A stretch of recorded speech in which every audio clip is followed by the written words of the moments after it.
Selamat sore, selamat pagi, selamat siang, selamat malam dimanapun teman-teman berada.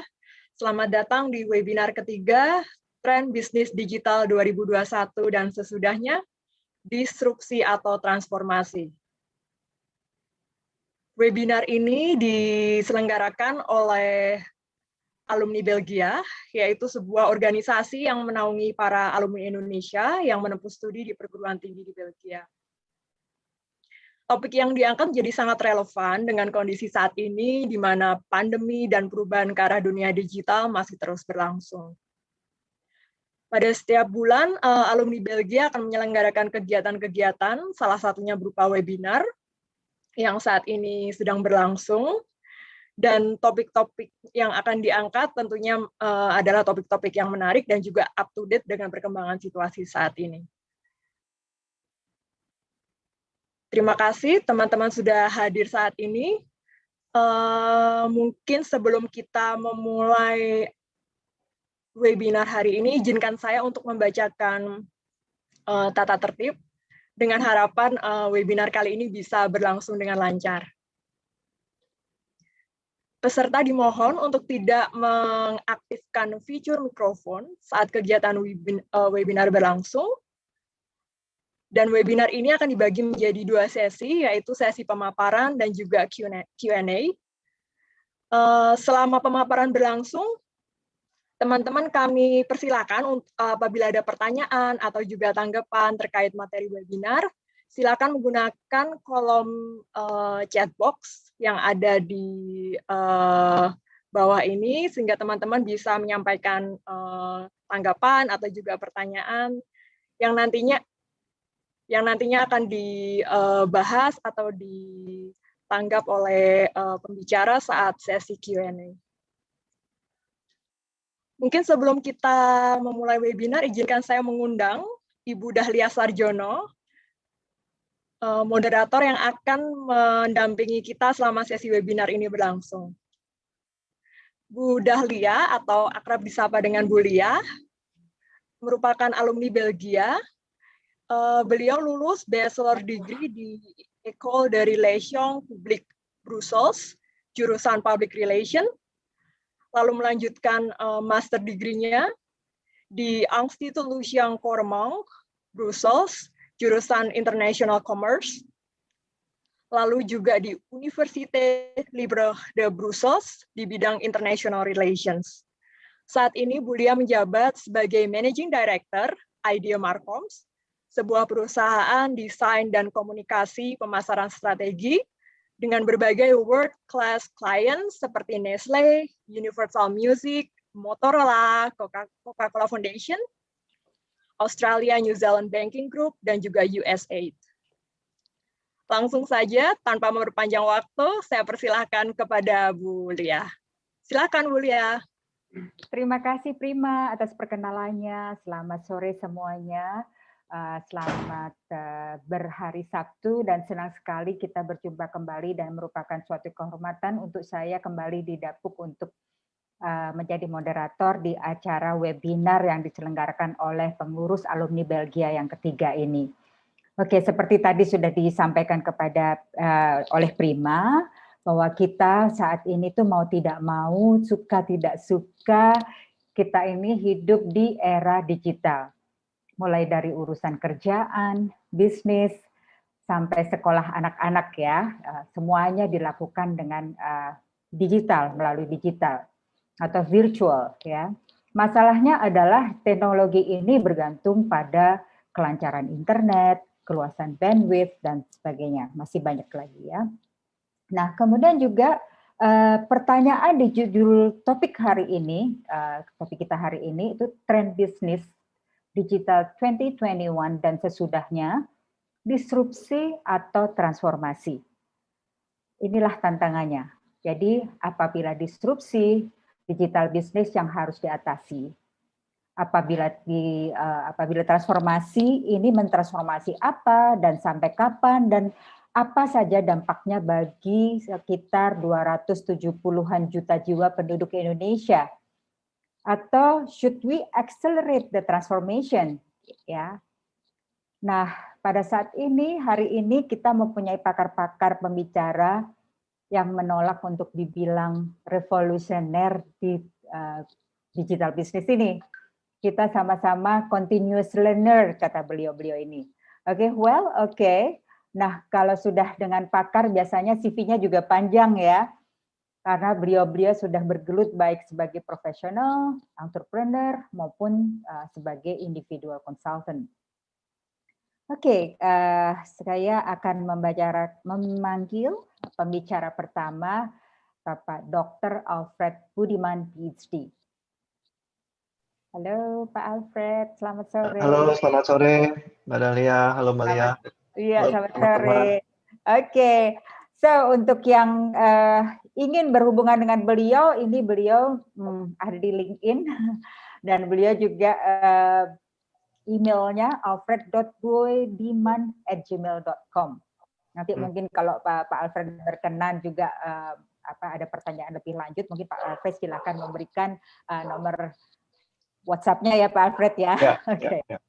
Oke. So Pak Alfred ini adalah senior management, experience senior management yang telah mengimplementasi banyak hal dan untuk menjawab bisnis dan teknologi kebutuhannya ya across so many areas gitu, terutama untuk software, R&D dan telecommunication sectors. Dan Pak Alfred ini interestnya adalah di training technology researcher untuk cognitive social behavior and machine learning area gitu. Some of published buku-bukunya tuh banyak. Jadi beliau ini ternyata juga suka menulis dan tulisannya titlesnya lucu-lucu. Titlesnya jangan sangat men-trigger banget. Termasuk salah satunya adalah Tangga Patah Hati. Wow. Oke. Idiot Engineering, kemudian Code Not Over, ya. Innofiction, kemudian juga ada Beyond Me, Beyond Me, Unleashing Technopreneurship Potential, Competition Without Fungibility. Fungibility, Evidence from Alternative Market Structures for Derivatives. Ya, itu salah satunya ya, salah 3 atau 5-nya ya. Kemudian juga Pak Alfred ini juga Alfred is Jack of all trades, master of none. Wow, oke. Beliau ya seperti disebutkan tadi juga adalah alumni Belgia di VUB, mengambil Master of Engineering Technology, kemudian melanjutkan di PhD-nya di University of Chicago, di Econometrics and Statistics.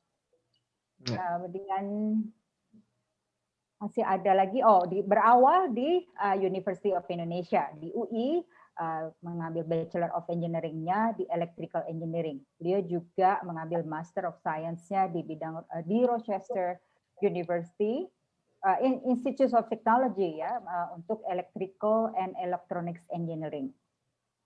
Kemudian experiences-nya, saat ini beliau masih menjabat sebagai Managing Director di Samsung Research Indonesia. Sebelumnya juga di University of Chicago, School of Business. Kemudian, masih banyak lagi, mungkin nanti panjang ya Pak ya. bisa di googling aja di LinkedIn. Dan beliau juga pernah di Axis Telkom Indonesia, di MTN Group Limited di South Africa, Head of Group Product and Services, Telkom Malaysia International. Jadi memang betul tadi, jadi basically di telekomunikasi dan engineering ya Pak ya. Kemudian juga, ini karena saya orang fashion, nih saya juga tertarik ini karena beliau pernah di YKK Corporation. Ini betul ya yang membuat zipper itu ya Pak ya? Oke, dan beliau juga fasih 4 bahasa, Indonesia, Belanda, Inggris, dan Mandarin. Juga Japanese. Oke, so without further ado, Pak Budiman, Pak Alfred Budiman, akan memberikan overview tentang digital trend 2021 and beyond. innovation which customers are most likely to return. Oke, silakan Pak. The screen is yours. Terima kasih sebelumnya sama Bu Dahlia. So let me share the screens, right?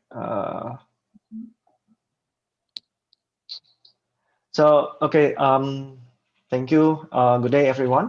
Thank you buat teman-teman yang sudah menyempatkan diri bisa ngumpul pada acara sharing session ini. Terima kasih juga buat teman-teman panitia yang minta saya sharing. Anyway, dengan waktu yang terbatas, saya mencoba sharing tentang digital trend 21 and beyond, and from the technology perspective yang nanti mungkin related dengan innovation yang tengah digunakan pada saat ini. So anyway, let's move to the next slide.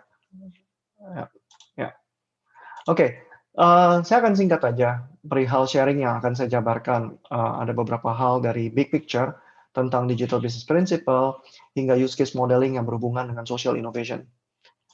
So, in this slide saya memberikan sedikit overview yang saya gambarkan apa yang bisa kita lihat pada ekosistem dunia usaha di mana kita berada. So, secara garis besar banyak tantangan yang basically kita hadapin untuk ekosistem bisnis, di mana kita juga harus bisa mempersiapkan diri dan mengerti apa model tantangan itu sejak saat sekarang. Sejak saat kita bekerja, sejak saat kita belajar, ataupun bila mana itu bisa dikombinasikan, maka akan menjadi suatu simbiosis yang bisa berkesinambungan. So, secara analogi gini, misalnya seorang engineer dapat mengenakan baju yang berbeda tergantung dengan lokasi pekerjaan dan tanggung jawabnya. Misalnya untuk seperti halnya pekerjaan teknik yang berlangsung di gedung perkantoran. Seorang engineer tuh bisa pakai baju mulai dari jeans hingga jas, tergantung dengan budaya perusahaannya. Dari tools dan teknologinya juga bermacam-macam, dari license hingga yang open source. Lalu question-nya, apa yang dibutuhkan industri dengan banyak tantangan yang ada untuk bisa digitalize their business? Apakah kita bisa menjawab tantangan tersebut? So, apakah kita tahu the best silver bullet to build the sustainable business ecosystems? Again, saya bekerja di research center dan saya biasa pakai jeans, kaos untuk kerja. Saya tempat kerja saya itu kadang-kadang menggunakan teknologi yang biasanya bisa dimulai dari yang sangat mudah, bahkan bisa menjadi sangat kompleks. Di sana tuh saya sadar bahwa kita harus tetap belajar dan sharing akan namanya tren, sensing teknologi terhadap teman-teman dan komunitas yang ada, supaya kita akan terus belajar. Simpelnya, nggak peduli dengan ijazah apa yang kita dapatkan, science is using logic. Dan kita akan banyak dihadapkan dengan banyak tantangan untuk memecahkan beragam masalah yang akan kita hadapi nantinya. So, next slide. So, pada slide ini, saya mencoba menggambarkan apa yang terjadi di digital business ecosystem principle. Right? Teknologi digital itu mengubah dunia bisnis dengan cepat. Dan digital leadership adalah salah satu kunci yang terbaru, yang baik lagi digembor-gemborkan di dunia industri maupun akademik. Tapi, apakah hal semacam itu ada? Dan jika iya, itu apa artinya? Well, untuk dunia bisnis, digitalization itu menjanjikan evolution dan keunggulan kompetitif. Tapi juga banyak menuai hal-hal yang berbeda karena banyak perusahaan itu harus mengerjakan ulang seluruh value chain karena legacy yang mereka punya. So, again, menurut saya, transformasi digital itu bukan hanya masalah leadership. Ini juga banyak berhubungan dengan culture, suatu ekosistem seperti halnya dari universitas ataupun tempat kerja di mana kita berada. Jadi untuk hal yang nyata, misalnya in working place, biasanya itu merupakan suatu tempat penolakan atau adopsi yang terbesar pada suatu bidang teknologi yang baru. Contohnya, untuk tren-tren yang sekarang saat ini ada, seperti halnya AI atau kecerdasan buatan, atau cloud services, blockchain, dan lainnya. Karena banyak istilah-istilah tren digital itu menjadi bahan marketing, cuma jadi bahan marketing doang. Dan hanya untuk bersosialisasi, untuk menciptakan budaya yang baru. Akan tetapi, realisasi tren tersebut memerlukan suatu bentuk evolusi tersendiri untuk suatu komunitas. Yang pada akhirnya bisa kita lihat, siapa yang lead the market, maka akan mendapatkan sebutan sebagai market leadership in digital area. Contohnya bisa kita lihat seperti halnya Facebook. Itu merupakan dari awal-awal sebagai tempat sosial media yang bisa membuat digital profiling menarik. Namun, sekarang ini banyak yang mulai lari ke Instagram. walaupun Instagram tuh punya Facebook juga. Ataupun ada sekarang ini hal-hal yang lebih more fun, seperti halnya TikTok yang lagi tren, yang banyak dipakai oleh lintas generasi. Anyway, di slide ini saya mau menggambarkan seperti halnya social trend junkies is everywhere.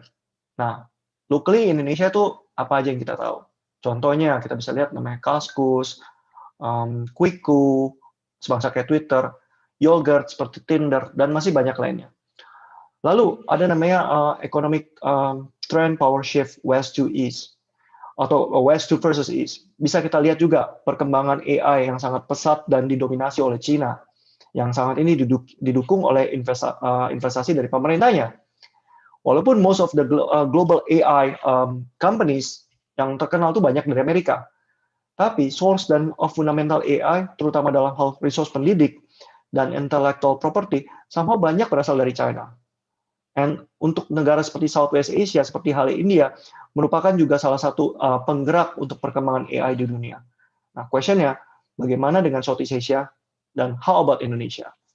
Again, bagaimana dengan digital ecosystem yang untuk menunjang hal tersebut? Dan bagaimana kita saat ini, baik yang mendengarkan ataupun yang sekarang juga sedang belajar, bisa survive during this pandemic situation, or we call it now as a new lifestyle. So let's move to the next slide. So basically in this slide, I would like to give the overview bahwa kita nih sekarang ini berada di babak awal dari siklus investasi yang selama 1 dekade ini digerakkan oleh digital technology.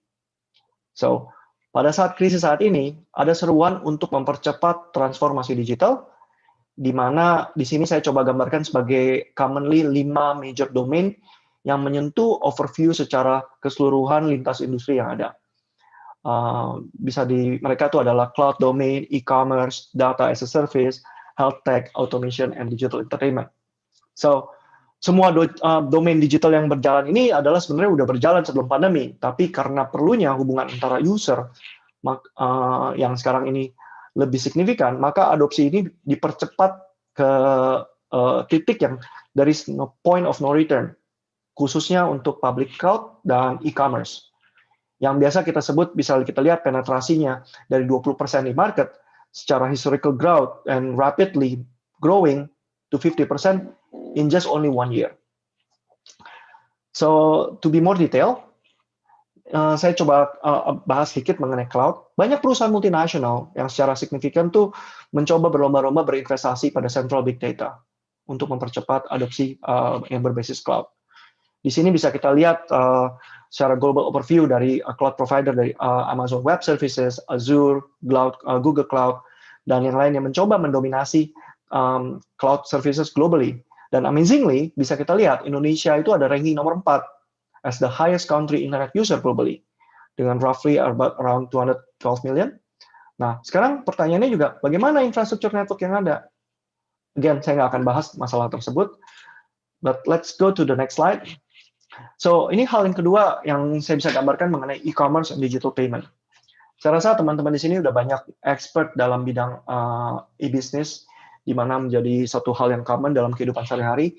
Tapi beberapa bulan terakhir ini, bahkan kita bisa bilang almost a year ya, bagaimana online market itu berupa menjadi satu hal bagian penting dari society infrastruktur yang ada. Krisis yang saat ini menunjukkan pentingnya suatu bentuk layanan konsumen online dan related teknologi penunjangnya.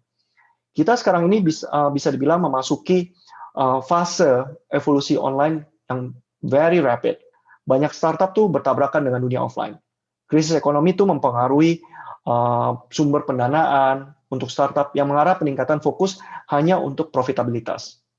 Again, hidup kita nggak akan bisa sama seperti apa yang terjadi sebelum Maret 2020 tentunya.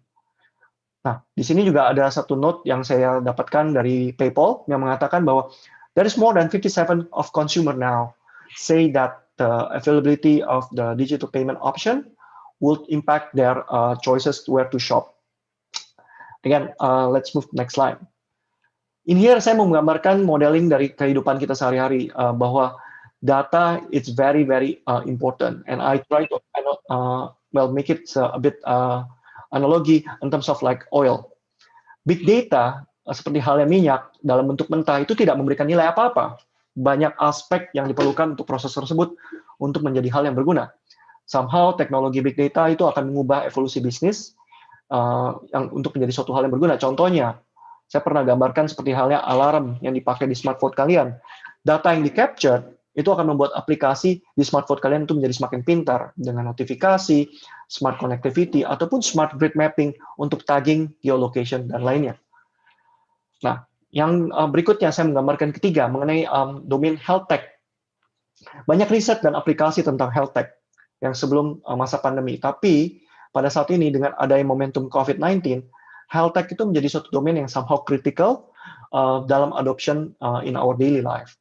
Virtual health assistant salah satu contohnya adalah salah satu model bentuk use case tools dan tracing yang memungkinkan patient untuk melakukan interaksi klinis secara virtual dengan menggunakan kemampuan AI ataupun teknologi sensor lainnya.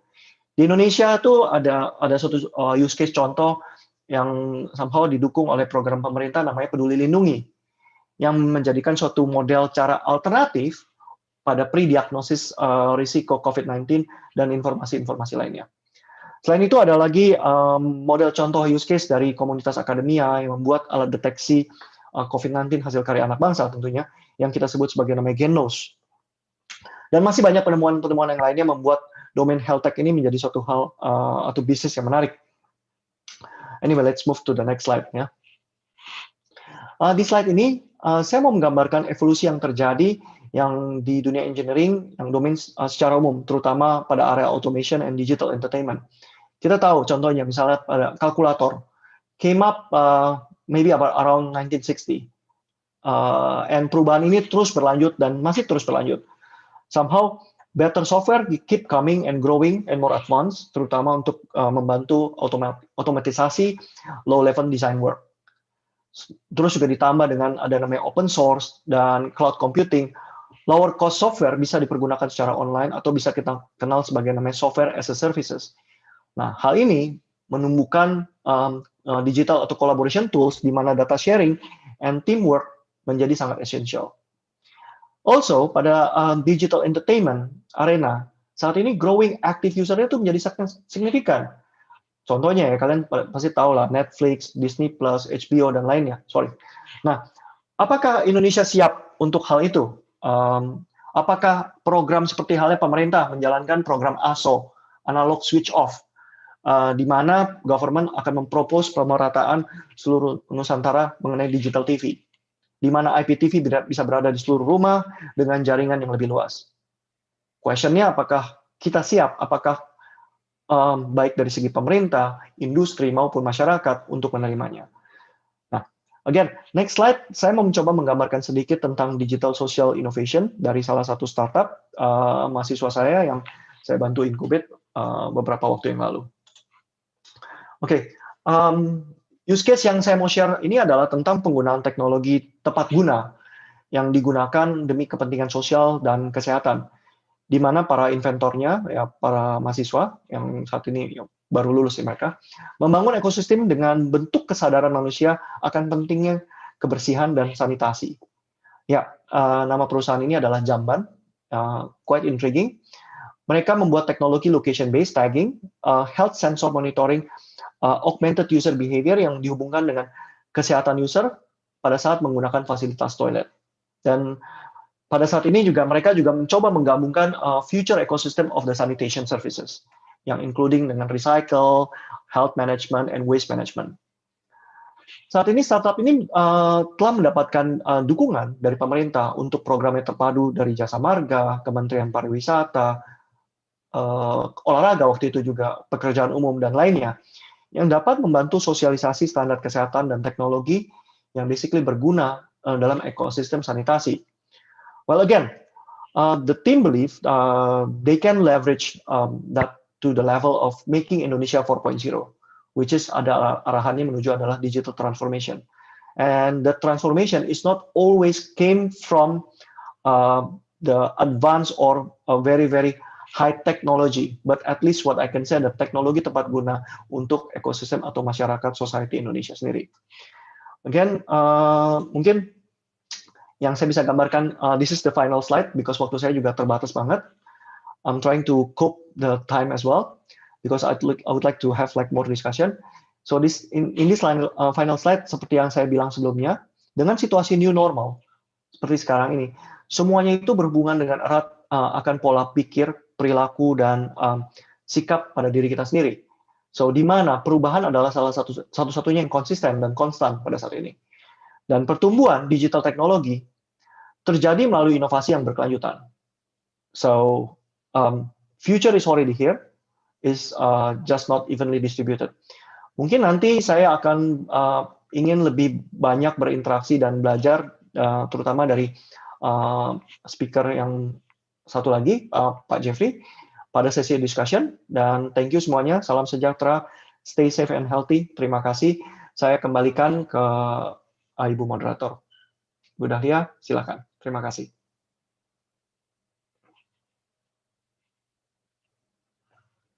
Halo. Ya. Oke.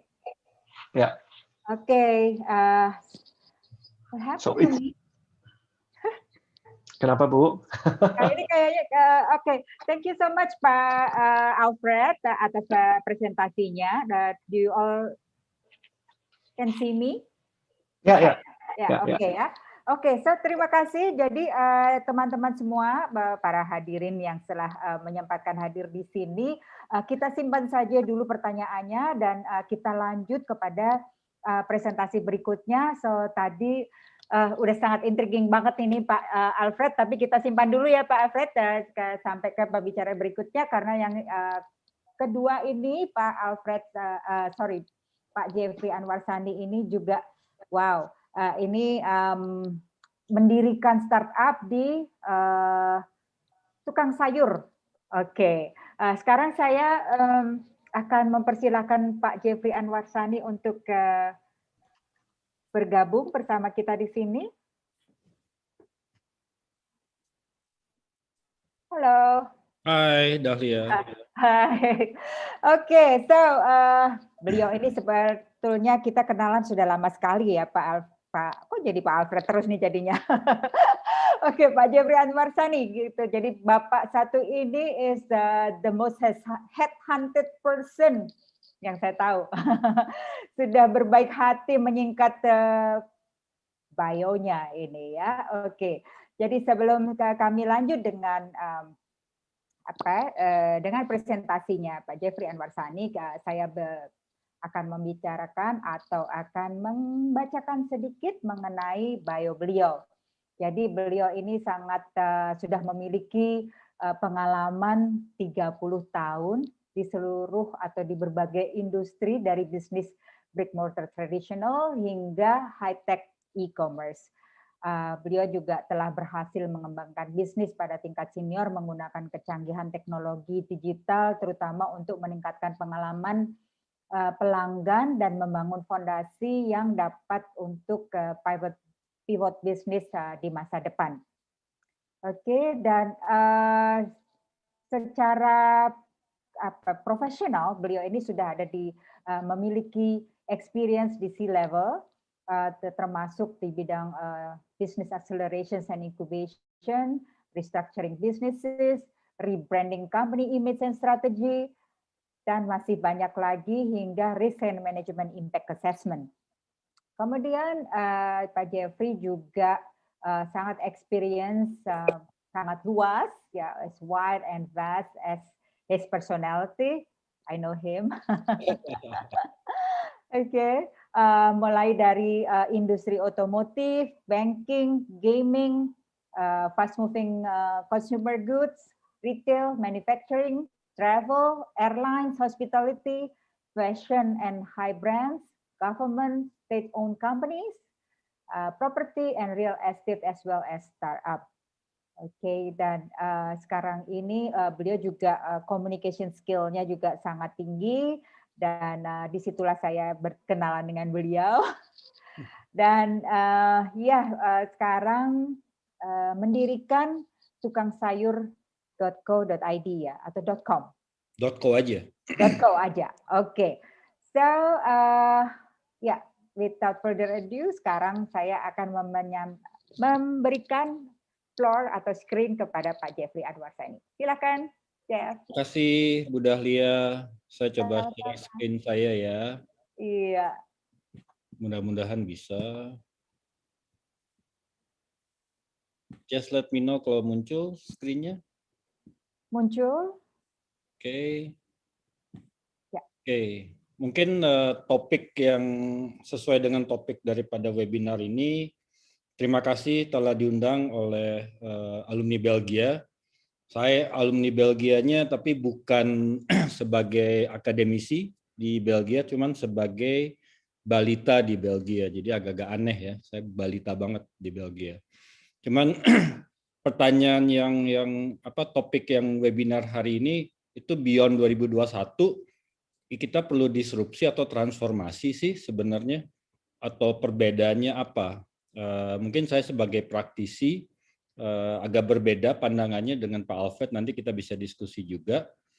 Tapi yang jelas sih COVID ya sekarang ini sangat merubah perilaku konsumen, baik secara lifestyle, baik secara konsumtif, dan baik secara connectivity.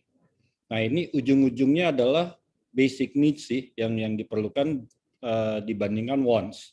Jadi kita lihat lifestyle itu tiba-tiba semua jadi pengen sehat, kasarnya pada maunya sehat ya, insya Allah.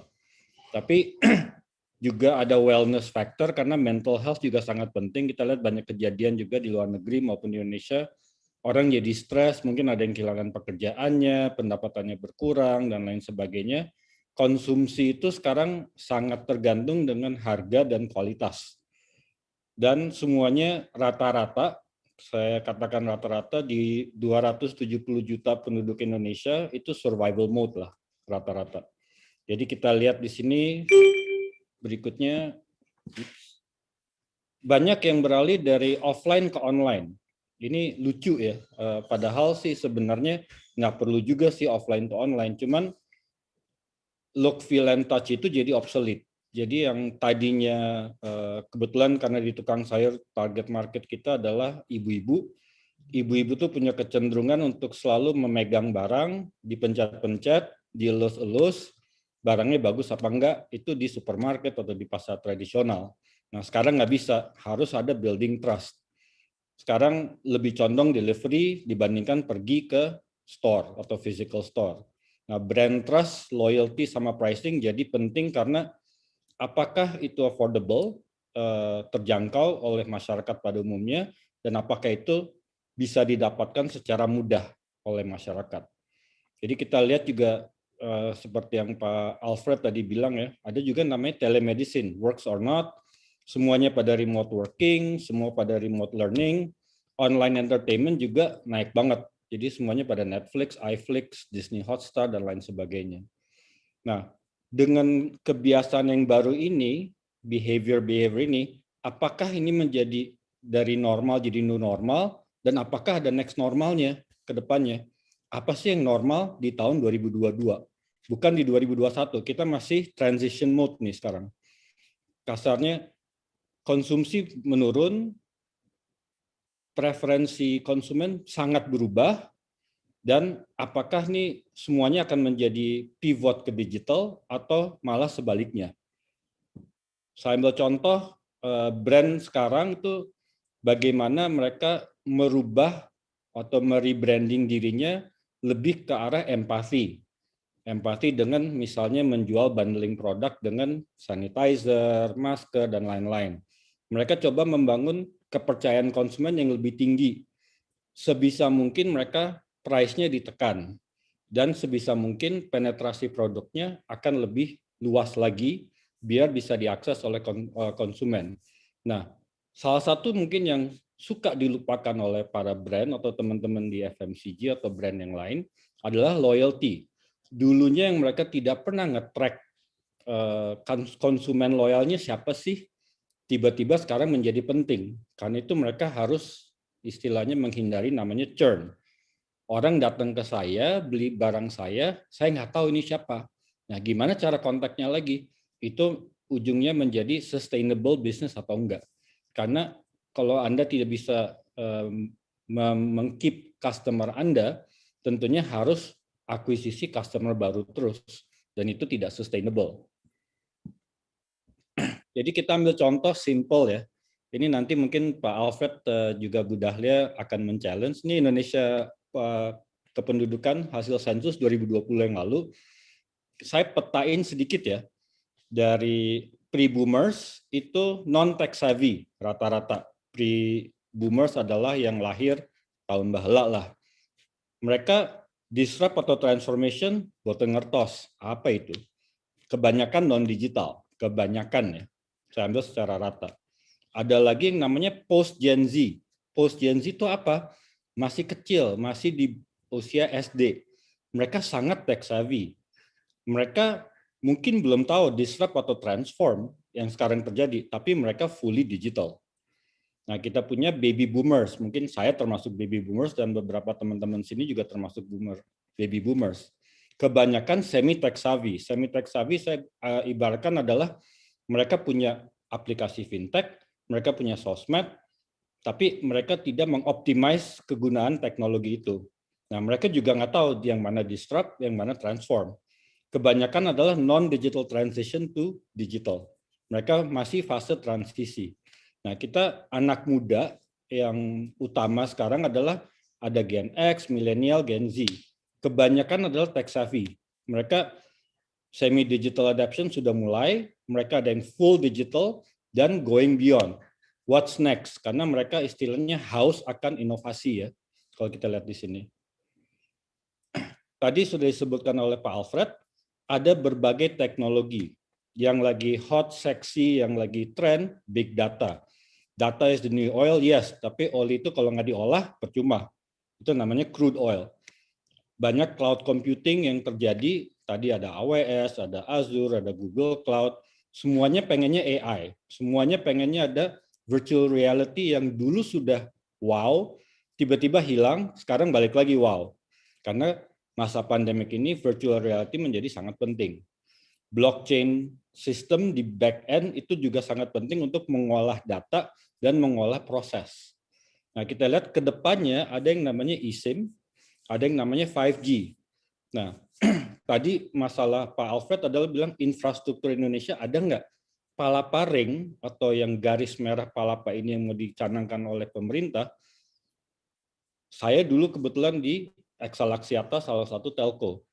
5G infrastrukturnya belum siap. 4G belum 100%. 3G belum 100%.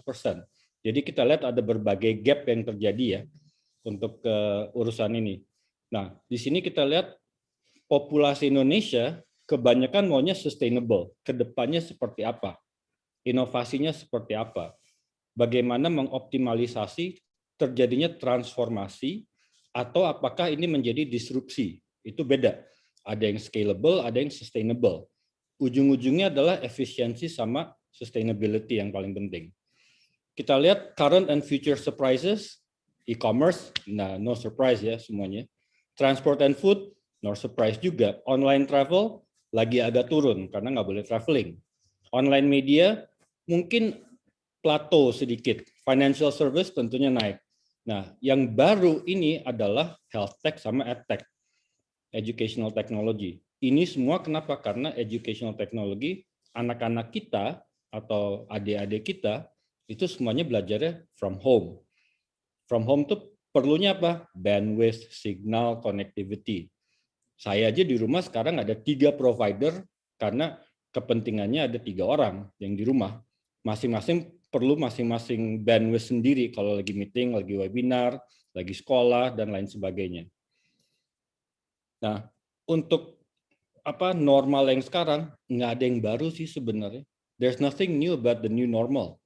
Digital experience sudah ada. Tapi di channelnya lebih condong untuk human centris, customer focus, customer centric. Digital reality nggak bisa. You cannot reimagine the engagement karena perlu tetapnya look, feel, and touch. Orang belum tentu mau beli mobil secara virtual full karena masih ada experience yang nggak bisa didapat duduk di dalam mobil, bawa mobil baru, nyalain mesin, test drive, semuanya perlu offline, perlu physical.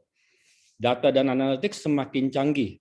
Begitupun penetrasi data atau interception of data itu menjadi sangat kalau saya bilang exposed. Data itu privacy loh. Nah, kita kan ada GDPR, ada PDP, ada PII, all those stuff itu harus lebih diprotect. Data itu harus dikelola secara responsible. Karena dari data itu brand, company, government, siapapun bisa mendapatkan prediksi, bisa melakukan cooling measure secara ekonomi, dan bisa melakukan automatization secara efisien. Tujuan utamanya adalah untuk kepentingan kita semua ya, rakyat Indonesia dan mungkin dunia. Cloud, storing-nya di cloud. Indonesia punya peraturan everything harus ada di Indonesia. Cloud-nya harus di Indonesia, servernya on-premise, dan segala macam. Nah, di sini kan kita lihat cyber security menjadi penting. Indonesia juga menjadi istilahnya ladangnya para teknologi providers dari luar negeri untuk datang. Kenapa? Kita punya penduduk banyak dan lebih dari 200 penduduk Indonesia connected. Jadi sangat seksi sama sangat lukratif ya. Bespoke for Billions adalah digital meets physical. Digital experience saya dan digital experience Bu Dahlia atau Pak Alfred itu harus didesain untuk seorang Dahlia, untuk seorang Alfred, dan seorang Jeffrey.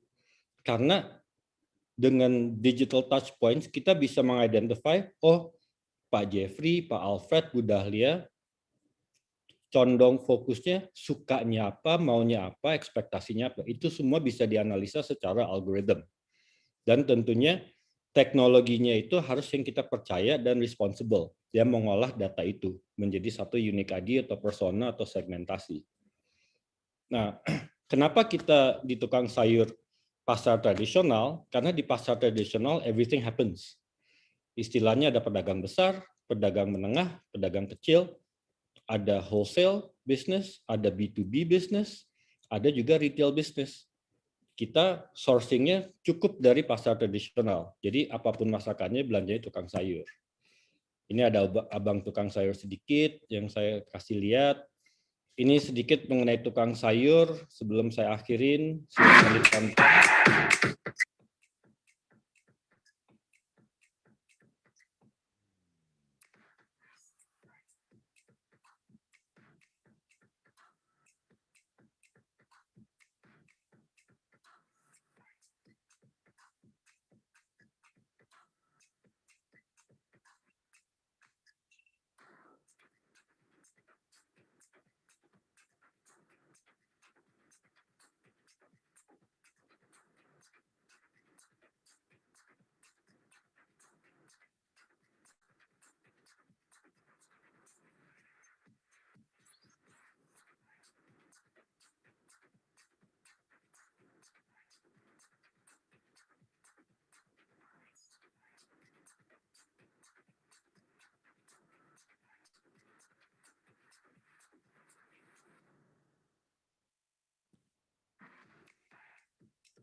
Jadi kalau di Indonesia, alhamdulillah pandemi kemarin kita dari hanya di Jawa dan sebagian Bali, kita merambah dengan bantuan juga atau canangan dari pemerintah, Sumatera, Kalimantan, Sulawesi, Ambon, Timika, Jayapura, dan seluruh Pulau Bali sudah tercover.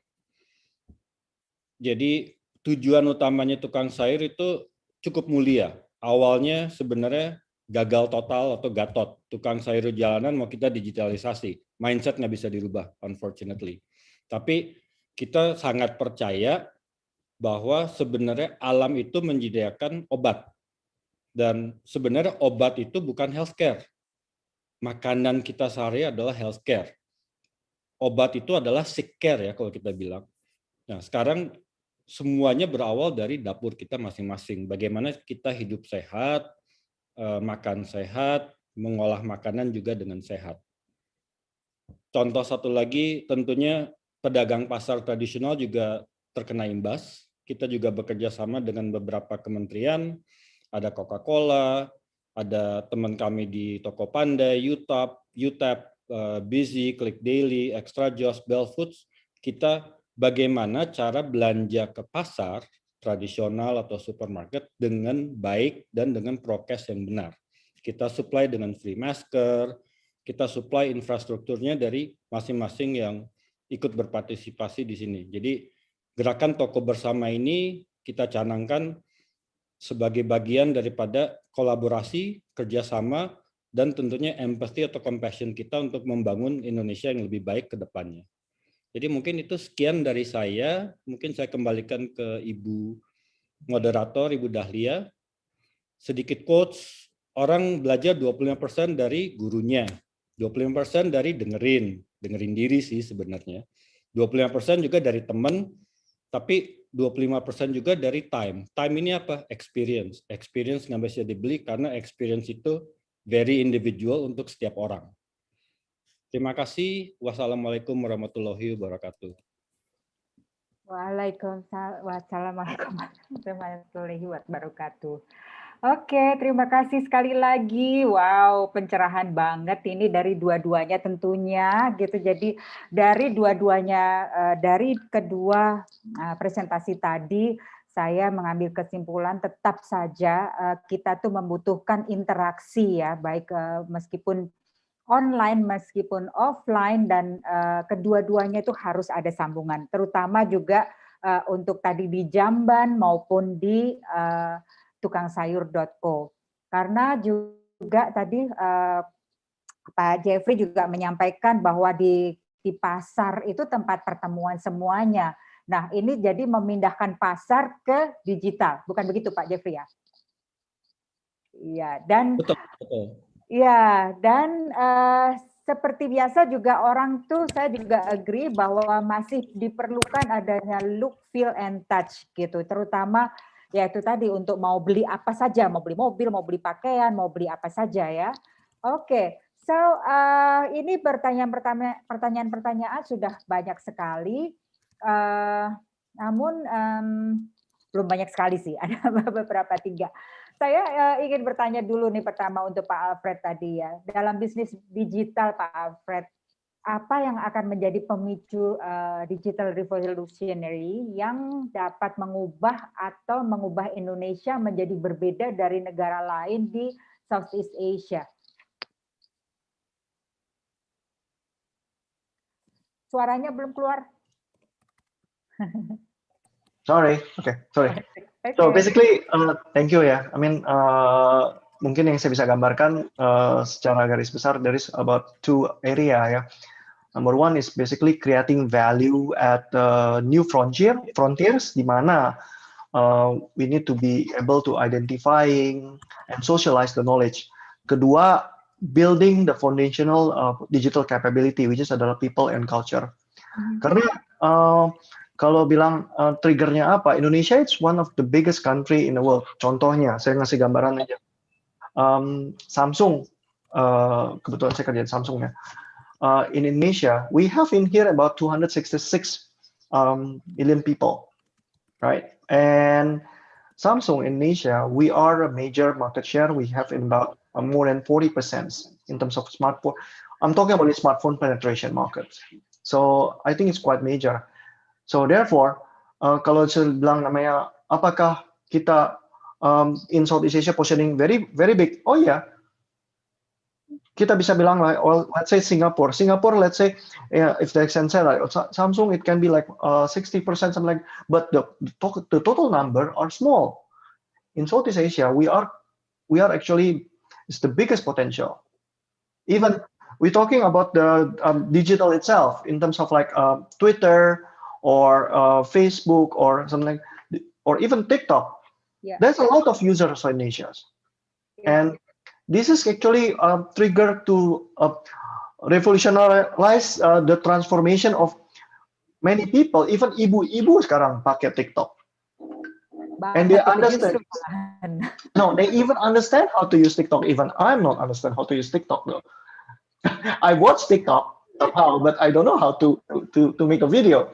But again, that's the 2 point of what I mentioned about the creating value of the new frontiers, and basically trying to also the second thing, trying to building the foundational digital capabilities, which is people and culture. I think that's the message. People and culture. Okay. Yeah. That's right. And you mentioned kemarin itu bahwa it's also apa namanya, teknologi tepat guna. Ya. Yeah, can you explore a bit on that? Well, again, teknologi tepat guna. Sekarang kalau misalnya, if I'm talking about like advanced technology, yang kebetulan juga saya sama Menir Lukas, I'm involving in the area of, mungkin juga di sini banyak teman-teman juga yang involving in the area on domain of artificial intelligence. I'm still also learning, but again, when people talking about AI, what do you see about AI itself? Kalau misalnya Mbak Dali bilang, oh ketemu kamera, if you're using Samsung, bilang, oh this is AI camera, or Vivo or Oppo or whatever, even Apple or something like the iPhone, AI camera. Is that really true AI camera? It's, as I said earlier in my slide, it's become like a marketing jargon. Yeah. So when people use it, to make it more sellable, yeah. Exactly, it's more sexy, it's more marketable. So every company, they always said when they are asking the investor, oh, we are enabled technology that using AI. Can you visualize what is AI? Yeah. Well, AI. I can say that somehow that I can say the same things. Like for example, like what is the best technology that make the revolutionary digital transformation for AI kind of things? Ya ada, tapi istilahnya untuk di Indonesia sendiri, they still need the time because the education and the socialization and the people, including the environment, which is the infrastructure, is still growing up. So that's one of the challenges, the things that happen in Indonesia. Agree. But it needs to start from us ourselves. Of course. Yeah. Every one of us, ya. Karena tadi, you said that. Okay. Now, Jeffrey ini memang terakhir di Accenture juga terlibat di 360 Customer Journey and Life Cycle Value, ya, dan itu yang Jeffrey terapkan di sekarang ini di tukangsayur.co, ya. Kebalik. Kebalik. Tahun yang lalu saya udah terapin di tukang sayur karena tukang sayur udah 4 tahun. Itu Accenture menginginkan saya menerapkan itu. Salah ya? Oh, oke. Jadi Accenture is benefited from you then. Okay. Indirectly, saya juga benefitnya dapat gajinya sih. Okay, good. Good. Okay, so do you feel disrupted when the current with the current situation through digital? Enggak sih. Enggak ya? I think it's not a disruption ya, karena mungkin saya kebetulan ayah orang Deplu, jadi saya dapat experience tinggal di luar negeri. Kebetulan di Amerika, itu sebenarnya delivery itu tanpa online pun bisa. Dengan secari kertas dan mungkin selotip ya, zaman dulu tuh selotip. Iya. Itu ditaruh di pintu, kita istilahnya botol susu kosong, kita taruh di depan pintu, iya. Kita tulis tangan, terus tukang susu datang, dia mendeliver kan, susunya botol kosong diambil, botol isi susu, kita mau lebih 2 atau 3, dia taruh. Itu satu. Yang kedua, mungkin Bu Dahlia, saya, dan yang para Gen X dan Baby Boomers di sini, itu namanya, kita tuh kalau mau meninggalkan rumah, itu emang sistemnya seperti apa? Either kalau orang tua nggak ada, kita taruhnya apa? Kertas kecil, taruh di lemari es dengan magnet. Bukan post-it. Zaman dulu belum ada post-it ya. Belum ada post-it. Saya ke rumah Dahlia ya, saya pulang sekitar jam segini. Dan kita tepat waktu. Itu disiplin yang sekarang mungkin udah nggak ada. Kita cabut dulu, anak saya WhatsApp, hey Dad, I'm here. I don't know when I'm coming, what time I'm going home. Can you please leave the key under the door? Contoh, which is pulangnya jam 2, jam 3 pagi. Bu Dahlia juga tahu lah kayak gimana ya. Mungkin apple doesn't fall far from the tree ya. Jadi ya sebenarnya disruption itu is actually for me transformation. Yang basic dulu itu platformnya atau channelnya sekarang digital aja. Karena lebih dalam tanda kutip lebih easy. Betul. Oke. Now kita sudah ada pertanyaan ini ya. Saya bacakan dulu dari Pak atau Bu ini Ginarta. ya, untuk Pak Alfred ini. What do you think about the future digital profiling and how your work in R&D will be shaped with that gitu, being in mind? Well, actually, thank you, Bu Dahlia. I already answered in writing to directly to which name?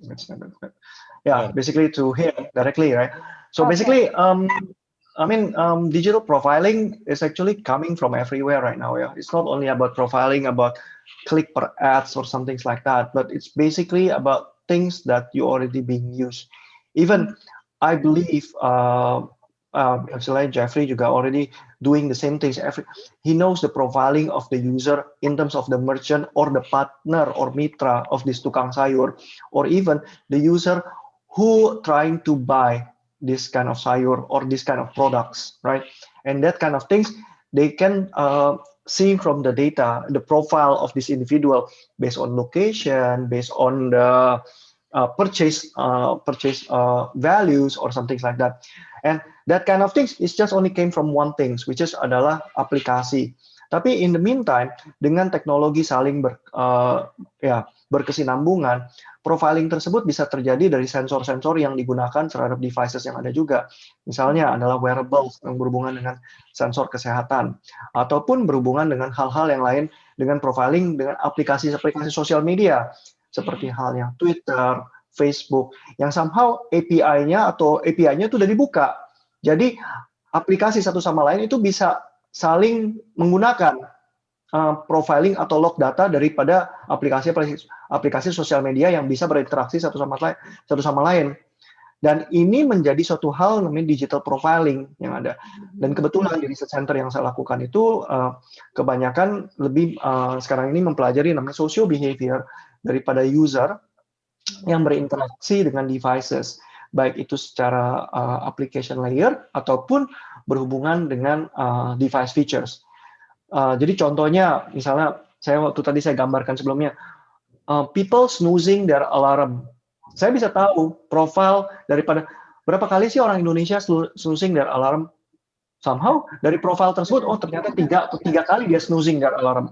Dari snoozing tersebut, ya, well, Jeff, you are different. You're not Indonesian. No, I'm just kidding.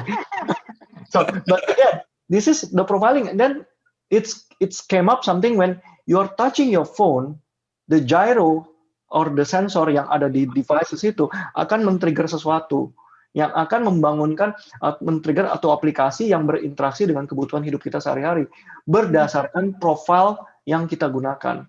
That's called the digital profile. So again, this kind of thing is very, very common these days, and people not realize that kind of things. But digital profiling, it's become our identity these days. Yeah, so it's not only about KTP, even KTP aja sekarang dibikin digital. Iya, betul. I think this is connected to Jeffrey juga ya, on the social behavior of the user of the tukang sayur tadi ya.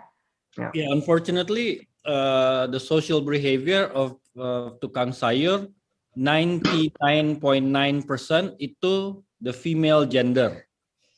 Jadi istilahnya the female gender kalau menurut kami ya di tukang sayur is the most complex gender of all. Tingkat komplainnya tinggi, tingkat satisfaction-nya juga tinggi, ekspektasinya tinggi. Not me. Yeah, well, I dare to challenge that, Bu Dahlia. Tapi yes, karena seperti yang Pak Alfred bilang, ada namanya istilahnya kalau teknisnya ada SDK in apps, tapi tentunya juga ada yang monitor misalnya dari perangkat tertentu, merek tertentu, memonitor gyronya. Nah, mensiasati gyro adalah dengan SDK.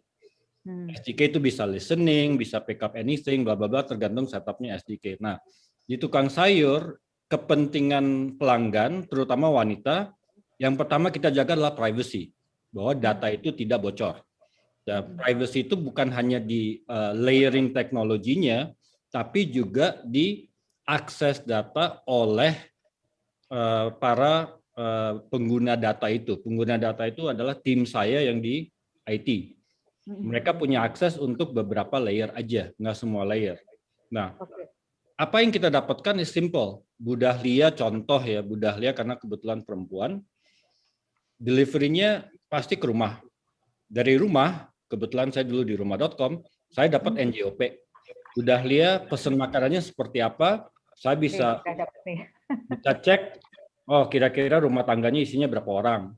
Bu Dahlia dengan apa yang dia pesan, saya bisa cek dengan algoritma, oh dengan pesanan rata-rata selama 6 bulan atau 3 bulan, kayaknya ada bahaya satu, misalnya gula darah, kolesterol, asam urat, darah tinggi. Itu semua data points itu kita punya.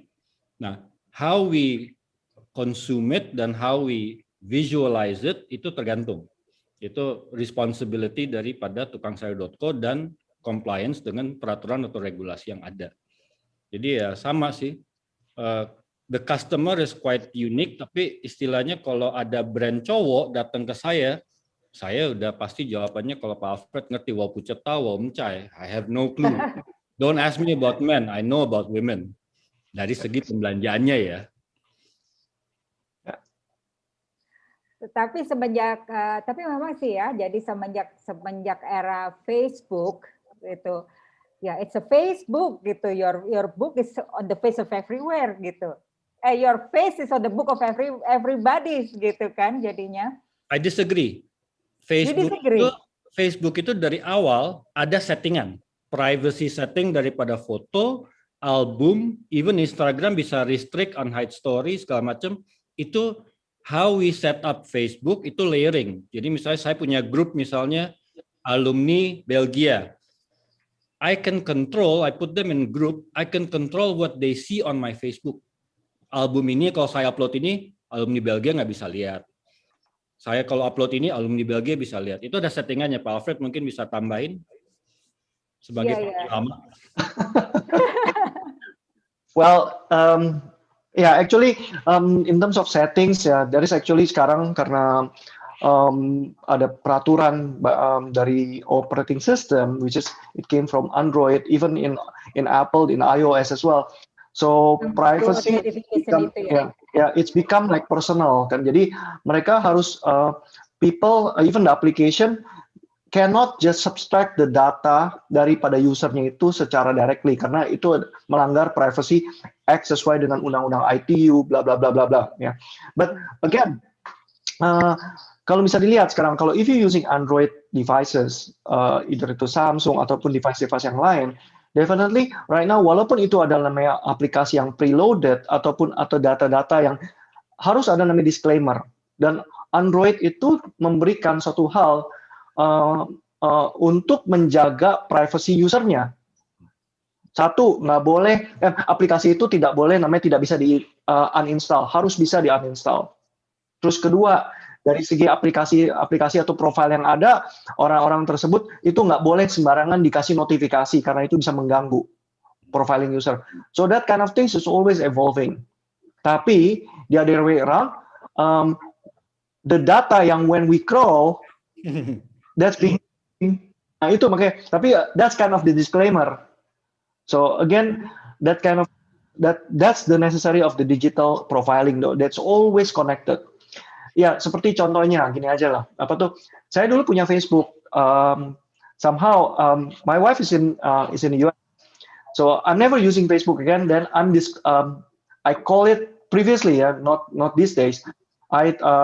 Saya bikin untuk temporarily disable. Terus in couple of times, loh, kok kenapa Facebook gua aktif lagi? Ada notifikasi di email. Dan somehow saya realize ternyata my Facebook account is connected with my wife Candy Crush, right? And the Candy Crush is using my Facebook login because he want to have the coin or whatever, something like that. And when he connected like, it's activate again. So it's all like that. So again, you need to be careful right now when you're managing your digital profile in your social media.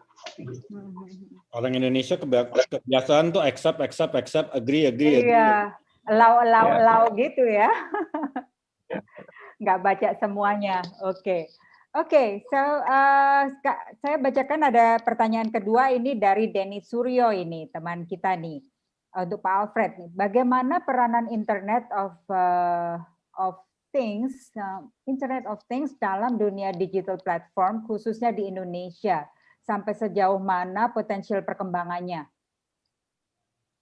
Okay, that's a good question. Seperti yang saya bilang, actually perkembangan untuk IoT development, especially in the platform, there's already quite a lot though.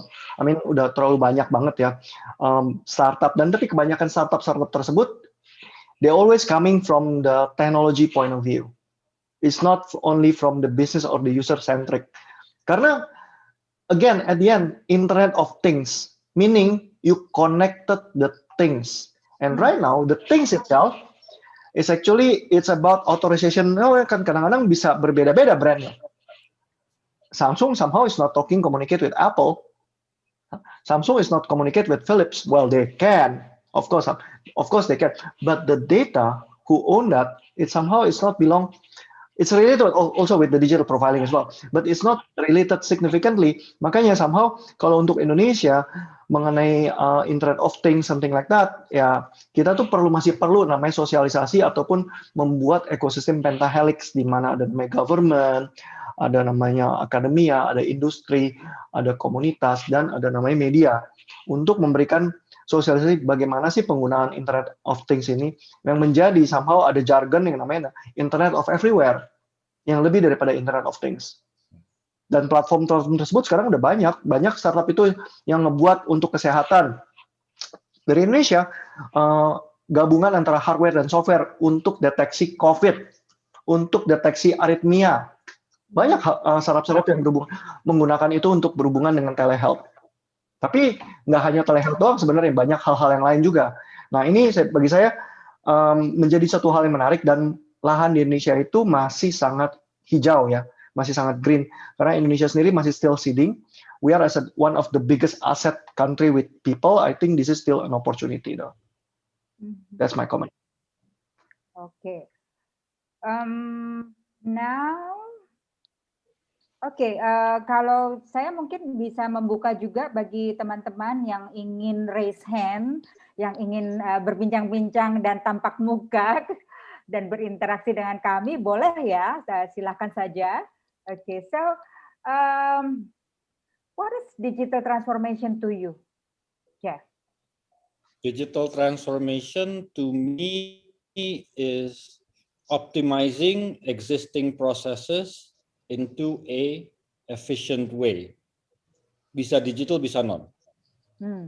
Jadi istilahnya, why reinvent the wheel if the wheel works? Contohnya ya tukang sayur. Mekanisme pasar sudah ada. Harga yang terbentuk di pasar sudah ada.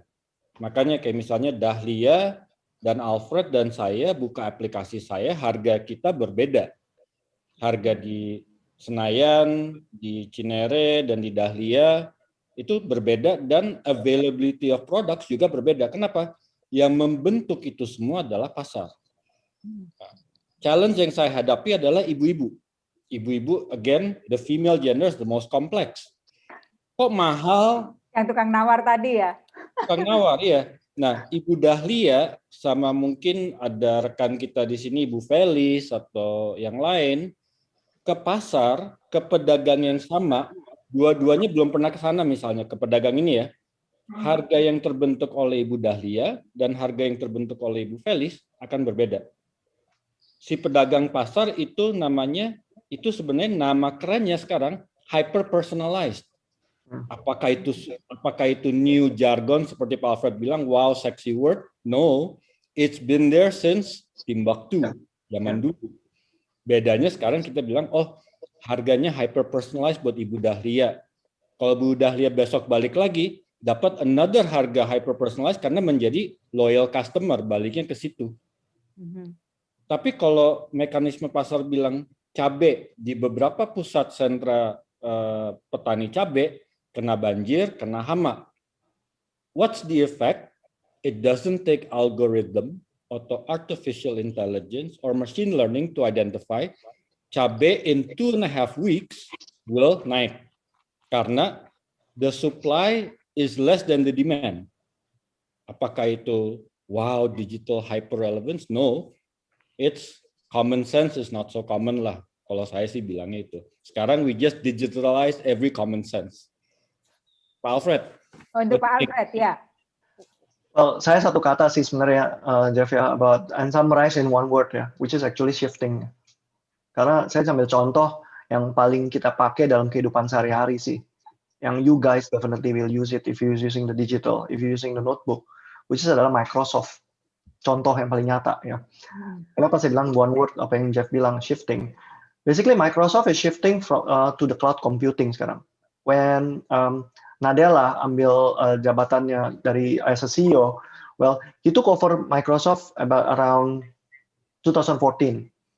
Basically, he accelerated the shift to the cloud computing and moving the company away from desktop-driven revenue-based license. Yang sekarang kalian sering pakai sendiri, Microsoft 365 or something like that. Otherwise, you never use Microsoft Word or Office, right? And again, how Microsoft do that very well, mengenai masalah supply chain, how do they deliver the product itself? I think it's their own business ya, dengan cara dia ngasih pirate program ke everywhere, dan it's become a freeware, and after that it's being licensed. I think that's their own way. Tapi yang saya bilang, it's the work of shifting. People need to keep changing and evolving. Siapa sih yang nyangka ada namanya masa pandemi COVID ini, we are being stressed out, never being interacting each other as a human. I used to lecture in the university face to face. Right now, I keep talking to myself while my student make a video, and after that put it as a background, and it looks like that they're looking at me. Right? I mean, that's also digital transformation as well, right? Again, that's kind of things actually, it's back to the human nature as well, and how we are making everything efficient, as what Jeff said. I think that's my word. Okay. But what do you think of the social media then? Both of you. Social media. It's called media, it's called social ya. You can be asocial or you can be social. But again, Bu Dahlia mungkin yang kita sama-sama ya dulu di branding, Corpcom dan segala macam ya. What you portray on social media is your digital footprint. It cannot be erased. It will be there forever. So whatever your digital footprint, privacy setting, again, back to my point. Jadi kalau misalnya, kalau ada yang lihat atau kebetulan follow my Instagram atau my LinkedIn atau even my Facebook, Pak Alfred pasti tahu, Jeffrey just press one button, uploads to all.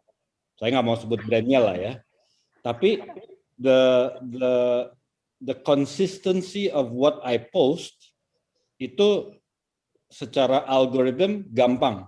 Infographic, quotes, motorcycle, family. Itu 4 pillars. Kenapa? Karena itu juga what is identified dalam tanda kutip ya, by headhunters, tadi Bu Dahlia bilang. Jadi headhunters lihat konsistensinya apa. Nggak pernah ngomong politik, nggak pernah komentar politik, SARA, all those stuff. Jadi kalau orang lihat my social media boring, tapi there is a purpose to it. Ya, ada garis merahnya itu kenapa. Even yang tidak berkenan, misalnya if I go out party, my album in Facebook atau my Instagram post, my immediate family and especially my kids cannot see it. Itu udah pasti. They cannot. Because you're not posting it. Karena mereka nggak bisa lihat. I'm posting it tapi mereka nggak bisa lihat. Jadi the privacy setting tuh udah di set sedemikian rupa. Okay, who do I share to? What is public? What is not public? Consumption ya, itu kadang-kadang kan orang vent out di social media, penting nggak sih? Enggak. Do I need to know your internal problems? No lah. Jadi responsible social media mungkin itu perlu edukasi ya. Kayak misalnya Alfred, Facebook di disable, tapi just because of a simple game, which saya nggak involved di Candy Crush ya. I'm another gamer. Gaming back end lah. Itu memang Candy Crush juga. Saya bisa kasih tahu Alfred, there is a fine line yang kita memang connect. Karena memang the nature of user of Candy Crush untuk dapat certain rewards only if you connect to Facebook, bla bla bla bla bla bla. Dan even if you deactivate it, it will automatically by system reactivate your connections. Sorry Pak Alfred, bukan saya loh di Candy Crush, saya di gaming lain. Oh. Tapi I hope Gerard doesn't play that other games sih. But that's correct, though. That's correct. Oke. Pak Alfred mau menambahkan atau kita baca pertanyaan yang lain? Next question dah. Okay, ada question to both nih. Given the level of personalization and the amount of data that consumers inadvertently share through their daily interaction with smartphone, are there any potential drawbacks you foresee when a few companies will own most of our data? Alfred, you first. You collect a lot of data. Yeah, definitely. I'm collecting all the data from the device log. I mean, definitely, indeed, yes. But again, seperti saya bilang kan, when I'm collecting the data itself, the device is device, but if not interconnected or is not connected, there is many elements, gitu ya. I mean, to be more intelligence in terms of device. Device itu benda mati kan, definitely kan. Jadi kalau nggak ada internet ya nggak akan, it's useless, right? Nggak ada connectivity, right? And definitely there is no user interaction, there is no application to read on the background, there is nothing. I cannot even read. You know what? In your device, when you are touching right now your smartphone, especially, definitely there is called haptic, yang dimana touchscreen. Di situ pun saya juga bisa mempelajari, namanya device lock, di mana namanya heat map. Saya bisa mempelajari when you touching your screen, and it will be like interaction when the devices become smarter and smarter. Oh, ternyata kalau sentuh bagian ini, then there is a notification or whatever, something like that. And that's again will bring up the company itself ataupun the industry to the next level untuk especially utilizing the data. Dan the data itu juga sekarang kita kumpulkan juga bukan hanya cuman dari device lock doang, tapi daripada social media ataupun aplikasi-aplikasi, baik itu personalized ataupun social media yang eksternal seperti yang common atau public. Kita bisa crawling dari YouTube dengan when you are touching like button or you do like, and we know what will be the next recommendation. That came from YouTube, right? But from the device itself, in some way, I'm also learning. Oh, this profile is connecting to YouTube, and this is actually the media is in the background. And I can give you another recommendation when I'm probably touching any kind of content. And that's kind of actually happen in this industry. That's actually my answer. Tapi again, different vendor have a different kind of approach. Apple have different approach, Vivo and whatever, something like that. So that's my comment. Okay. Yes, no further. Further additional things, okay. A little bit. Okay. Kayak misalnya yang Pak Alfred bilang benar ya. Tapi juga ada yang istilahnya non-intrusive, apa sih yang kita ambil untuk personalization. Kayak contohnya what we did in the past, actually last year, kita do a simple algorithm analytics. Berapa sih user kita perempuan yang kidal? Why? Kidal ada something different. Itu based on how they use the app. Where they touch, itu berhubungan dengan UI UX, customer experience, sama how do we personalize, how to make my application secara UI UX better for orang kidal. It's something yang mungkin kelihatannya penting ya. Well, some people appreciate it and some people would say, oh kok berubah? Enakan nih sekarang nih UI UX-nya. Contohnya itu Bu Dahlia. Jadi sometimes you can start with the small things yang dalam tanda kutip non-intrusive for the user ya. Oke, ini Pak Hani, ada pertanyaan dari Pak Hani. Ini saya coba membaca ya karena ini agak panjang ya. Pak Hani Bermana. Digital transformasi mungkin bukan hal yang baru di sektor industri, komersial transportasi, For example, sistem untuk kontrol industri sudah dipakai. Jadi pakai PLC digital. Yang jadi masalah baru adalah adanya digital transformasi dengan smart technology, di mana connectivity-nya big data, AI jadi core teknologinya gitu. Nah, apabila ini diharapkan diterapkan di industri itu sudah pasti ada disrupsi, karena pasti akan menyebabkan pengurangan tenaga kerja yang tidak perlu lagi. Contohnya, biasanya operator maintenance misalnya, itu tenaga kerja yang tidak perlu lagi mungkin. Contoh lagi, biasanya operator maintenance perlu 10 orang, karena adanya smart system, maintenance dibantu smart system, maka operator maintenance-nya jadi berkurang gitu. What is your opinion? Dari Dr. Hani Bahman. That's called revolutionary. Actually, it's happened anywhere ya. Mungkin untuk Dr. Hani dan teman-teman, it's happened anywhere, everywhere, anywhere in our life. So as a human, as a good factor that we always need to evolve and shifting. I like what Jeff's word. We need always to be shifting in many kind of things. Even me as a lecturer, somehow I need to be ready, and my job will be gone professionally, profession.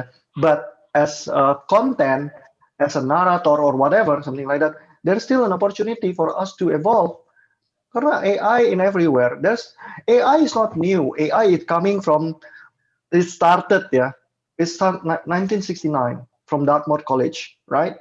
So, I mean, come on. I mean, there is an evolution. And what next? Dulu saya bilang 3G. What is 3G? Bagi saya 3G itu gugup, gagap, gagal. Yang keempat sekarang 4G. Goblok. Gugup, gagap, gagal, goblok. Ya, karena kenapa? Maksud saya, at the end, people never realize that when we are using it and keep using it, what is the best 3G application? Video call? No. That's kind of only the connectivity. Again, people already get used to sekarang sebenarnya kita nggak nyangka aja bahwa evolusi itu berjalan terus, tapi dengan ada namanya core seperti yang Pak Hani bilang, dengan Hani bilang ya, bahwa ada namanya sekarang perubahan AI atau data itu menjadi evolve, bisa menjadi smart untuk to help to automation. Indeed, that will accelerate the process. Karena kenapa? Manusianya udah semakin banyak. That's always an impact in everything gitu. Kebetulan saya juga orang statistik dan ekonomi ya. Ya, it always an impact when you are doing your Marcus Law. There's always an evolution when you go next level. Betul. Yeah, even istilahnya Philip Kotler, right now they cannot talking about the marketing anymore. Because he always talking about marketing 2.0 and 3.0, but now he already evolved to marketing 5.0. With the Pak Herman Kartawijaya juga. Again, that's always evolution. I think that's my comment ya. Karena bagi saya, that's a part that people will always evolve and always learning. Betul. Yeah. Any more to add, Jeff? I agree with Pak Alfred ya, for sure. Ini kan it's cutthroat. Ini ngomongnya adalah kalau ada sistem baru, 10 orang lost their jobs. I don't think it's that cutthroat sebenarnya. 10 orang ini kan ada punya skill set masing-masing. And I think in the market now, the permintaan untuk skill set tertentu semakin naik. That means that it's also the responsibility of the company. Kalau memang mau ada implementasi sistem baru, you identify the right skill sets ya, and you have to reskill your employees. You cannot just leave it dalam kasarnya mungkin kayak dead wood di layoff, enggak. How do you reskill your current employees? Karena karyawan yang sekarang itu kan perlu training segala macam. HR selalu mencanangkan training, tapi biasa trainingnya yang boring, standar, ngejar KPI. Nah, reskilling karyawan kita itu sangat perlu, karena even di tukang sayur, my data scientist aja terus perlu reskill. Itu Upskill mungkin. kata Alfred ya, evolusi banget. Evolusi banget. Jadi yes, to some degree akan ada automation, tapi again kayak contohnya saya dulu pernah di HSBC dan Bu Dahlia juga pernah di banking. Untuk tanda tangan physical, yes you have OCR untuk identify. Tapi there's an old school way yang datang dengan experience, dengan offline skill set, physical set. Orang tanda tangan di kertas. What do we do to verify tanda tangannya asli? Kita ambil tanda tangan asli, kita arsir belakangnya, pressure point tanda tangannya sama enggak? Karena every person has different pressure points di tanda tangan. Jadi kayak zaman dulu lah, kita back to blow on aja, kalau Pak Alfred bilangnya goblok, back to blow on. Kita arsir belakangnya, kelihatan kok, apalagi orangnya sukanya neken. Tanda tangannya berbeda, kita tolak. That is something yang technology cannot solve. Sampai saat ini ya, maybe in the future bisa. That's my take sih. Maksudnya ya kembali lagi company harus berani investasi. Namanya juga bukan human resource loh zaman sekarang, human capital. Capital, ya. Yeah. Your humans, your employees are your capital, your assets. You have to reskill them. Ya, yeah, agree.